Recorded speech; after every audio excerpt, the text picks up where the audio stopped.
Dalam langkah yang mengejutkan, Tiongkok resmi menghentikan seluruh investasinya di Amerika Serikat dengan alasan meningkatnya risiko politik yang disebabkan oleh ketegangan yang memanas antara Beijing dan Washington. Keputusan ini dipicu oleh pengumuman Presiden Trump yang menerapkan tarif sebesar 145% terhadap barang-barang asal Tiongkok dengan dalih melindungi kepentingan nasional serta menanggapi tindakan balasan dari pihak Tiongkok. Namun, bukannya memperkuat ekonomi, kebijakan ini malah memicu gejolak besar di pasar saham Amerika, menyebabkan anjloknya indeks utama dan memperparah tekanan ekonomi yang dirasakan masyarakat secara luas. Tiongkok kemudian mengambil langkah-langkah balasan, termasuk mengenakan tarif sebesar 84% terhadap ekspor Amerika serta melarang ekspor 7 jenis mineral tanah jarang yang sangat penting bagi industri teknologi dan pertahanan Amerika.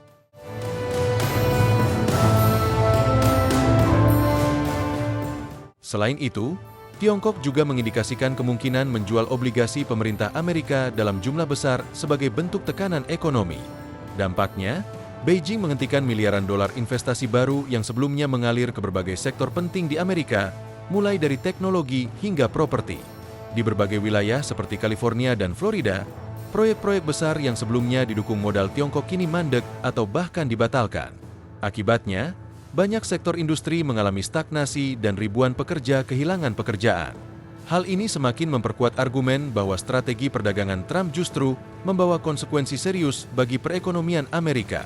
Dampak paling nyata terlihat di sektor teknologi dan manufaktur, di mana perusahaan-perusahaan seperti Apple dan Tesla kini kesulitan melanjutkan ekspansi akibat berkurangnya dana dari investor Tiongkok.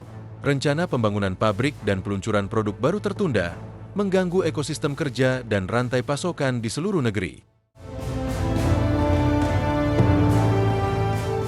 Bahkan sektor hiburan seperti Hollywood pun ikut terpukul, karena pendanaan dari Tiongkok untuk produksi film besar kini menghilang.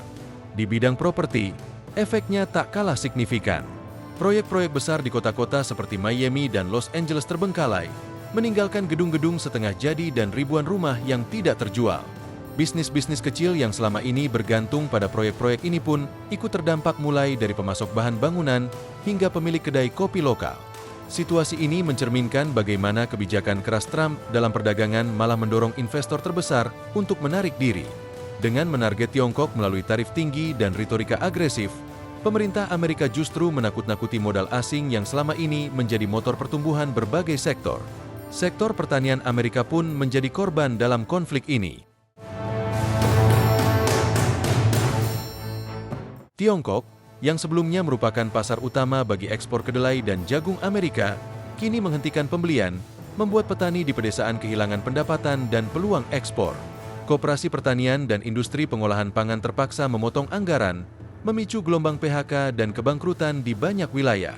Efek domino dari ketegangan ini meluas ke hubungan internasional. Uni Eropa, Kanada, dan Jepang mulai menjauh dari Amerika, membangun kemitraan dagang baru dengan Tiongkok. Perubahan ini menggeser pusat kekuatan ekonomi global, membuat Amerika tampak semakin terisolasi. Negara-negara yang dulunya menjadi sekutu kuat kini lebih memilih menjalin kerjasama dengan Beijing, meninggalkan Amerika yang kesulitan mempertahankan pengaruhnya di panggung dunia. Perdagangan global pun mengalami perubahan besar.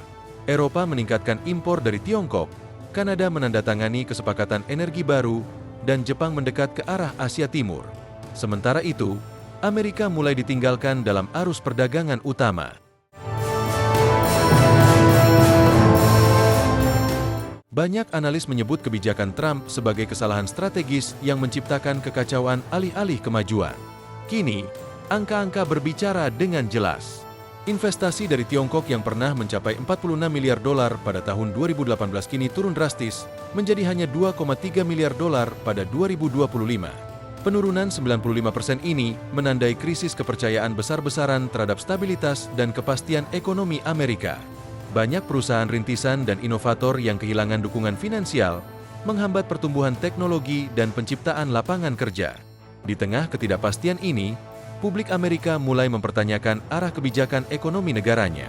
Apakah pendekatan konfrontatif ini akan terus berlanjut? Atau akankah ada perubahan untuk menghindari dampak lebih besar ke depannya? Waktu yang akan menjawab. Namun jelas bahwa dampak dari perang dagang ini telah meninggalkan bekas mendalam bagi ekonomi dan masyarakat Amerika. Di tengah badai ekonomi yang sedang berlangsung, Ketidakpastian makin mendalam ketika para pemimpin bisnis dan investor global mulai mempertanyakan arah masa depan Amerika Serikat. Dunia menyaksikan bagaimana satu kebijakan dapat mengganggu stabilitas, menciptakan kegelisahan, dan menumbuhkan ketakutan di kalangan pelaku pasar. Bahkan para analis konservatif yang dulu mendukung pendekatan keras terhadap Tiongkok kini mulai goyah, menyadari bahwa kekakuan kebijakan justru menghambat inovasi dan mengisolasi Amerika dari komunitas internasional. Para pengamat menilai bahwa salah satu dampak paling berbahaya dari kebijakan ini adalah hilangnya kepercayaan. Kepercayaan yang dulu membuat Amerika menjadi magnet investasi global kini tergantikan oleh keraguan. Ketika investor tak lagi yakin bahwa Amerika adalah tempat yang aman dan menguntungkan untuk menanamkan modal, maka modal itu akan mengalir ke tempat lain dan itulah yang terjadi. Negara-negara seperti India, Vietnam, serta kawasan Afrika dan Eropa Timur mulai memetik keuntungan dari pergeseran arah investasi global. Sementara itu, di dalam negeri, pemerintah pusat kesulitan menjaga kestabilan ekonomi. Defisit anggaran membengkak, biaya pinjaman naik, dan program-program pembangunan infrastruktur terpaksa dipangkas. Ketergantungan terhadap dana asing yang sebelumnya menjadi pilar penting pembangunan kini menjadi titik lemah yang terekspos. Kota-kota besar menghadapi pengurangan proyek, pengangguran meningkat, dan warga merasakan tekanan hidup yang kian berat. Banyak warga yang mulai mempertanyakan janji kebangkitan ekonomi yang pernah digembar-gemborkan. Di sektor pendidikan dan riset, kemunduran juga terasa. Banyak universitas yang sebelumnya bekerja sama dengan institusi dan ilmuwan dari Tiongkok terpaksa menghentikan proyek kolaborasi karena dana dan dukungan berkurang. Ini berdampak langsung pada perkembangan riset teknologi, sains, dan inovasi di Amerika.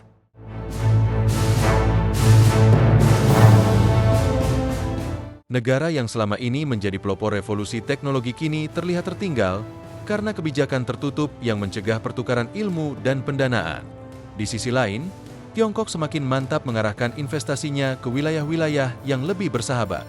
Mereka memperkuat hubungan dengan negara-negara di Belt and Road Initiative, membangun infrastruktur besar di Afrika, dan mendanai proyek teknologi mutakhir di Asia Tenggara. Tiongkok mengirimkan pesan yang jelas ke dunia. Mereka tidak bergantung pada Amerika untuk tumbuh dan berkembang. Sementara itu, perusahaan-perusahaan besar Amerika mulai melakukan konsolidasi untuk bertahan. Beberapa memilih memangkas tenaga kerja, menunda ekspansi, atau bahkan mengalihkan operasional mereka ke luar negeri demi mengurangi ketergantungan pada pasar domestik yang tidak lagi stabil. Startup dan perusahaan rintisan yang sangat bergantung pada modal asing menjadi korban pertama.